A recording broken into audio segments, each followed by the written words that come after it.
Larry Joe Bird, recognized by many as one of the top 10 greatest players of NBA history, but many fail to realize just how strong his GOAT argument actually is.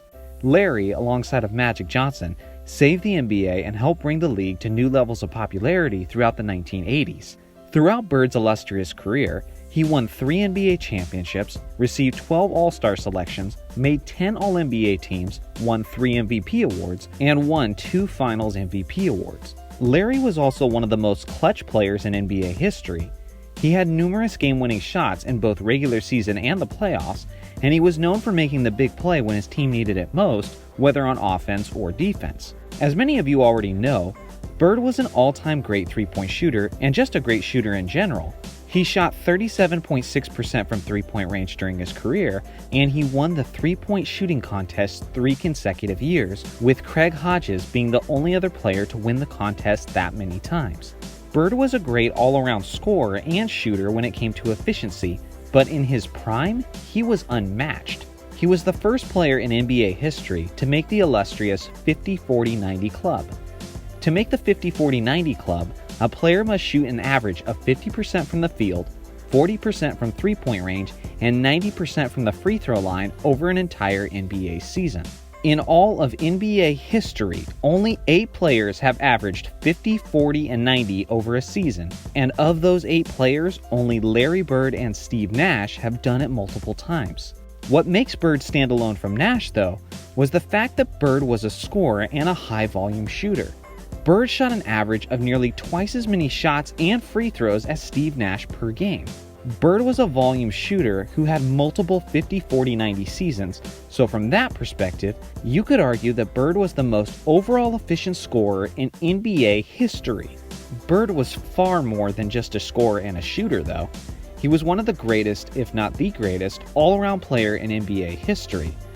Over his career, Bird efficiently averaged 24.3 points per game, 10 rebounds per game, and 6.3 assists per game. Larry was arguably the greatest passing forward of all time. His court vision, high basketball IQ, and team play was off the charts. This aspect of his game is sometimes overlooked because of the reality that he played in the same era as Magic Johnson, the face of Showtime and arguably the greatest passer of all time.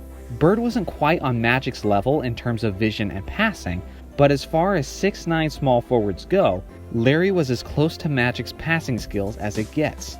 Along with his overlooked passing is his rebounding. People forget he was a 6'9" player who knew how to use his body.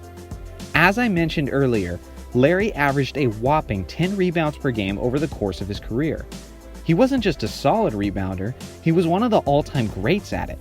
Bird has the 49th highest career rebounds per game average in NBA history. Most of the players on that list are either power forwards or centers though, which Larry was not. He played primarily as a small forward. Among primary small forwards, Larry has the 3rd greatest rebound per game average in NBA history. These are one of those stats that testify to the hustle and heart that he played with each and every night of his career. He was also an underrated defender. Larry played with heart and effort on both sides of the basketball every game. He wasn't the greatest shot blocker, but he did average more blocks per game over his career than LeBron James has. Larry also averaged a high 1.7 steals per game over his career. He was tenacious, he was scrappy, and he was a quality on-ball defender. He also made 3 all-defense teams in his career.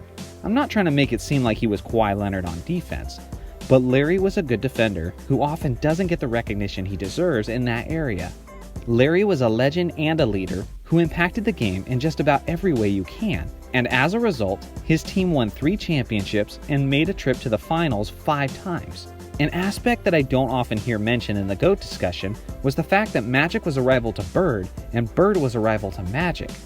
In a way, you could say that these 2 legends took away from each other's success.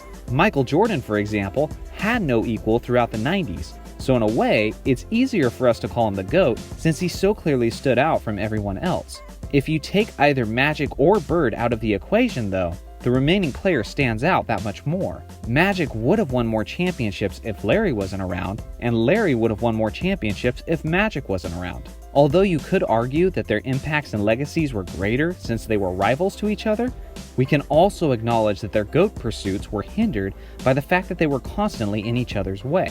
Bird had many obstacles and challenges, but he didn't let that stop him from putting together an impressive, all-around GOAT-worthy career. But with all of that being said, there is one aspect of Bird's career that is more legendary, more jaw-dropping, and more GOAT-worthy than any other aspect of his remarkable career. In the year 1985, Bird was at home with his mother and was wanting to help her build her new driveway. While Bird was out there shoveling gravel for his mom, something happened that would change the rest of his career. Bird brutally injured his back, which would then be an ongoing battle with pain and spasms for the rest of his career. This injury speaks to Larry's pride, hard work, and independence. What's crazy is that I'm pretty sure any Bostonian in that day would have volunteered to shovel that gravel for Larry. Regardless, the damage was done, and ultimately these back issues would play a part in Bird leaving the game earlier than many other athletes. With that being said, this injury begun and took place in 1985. Bird still played 7 seasons after that injury. Listen to Larry's primary doctor describe what Larry was dealing with through those final 7 seasons of his career. He could manage the pain in a way that very few people can do. There'd be days he could come in the office and he couldn't stand up straight.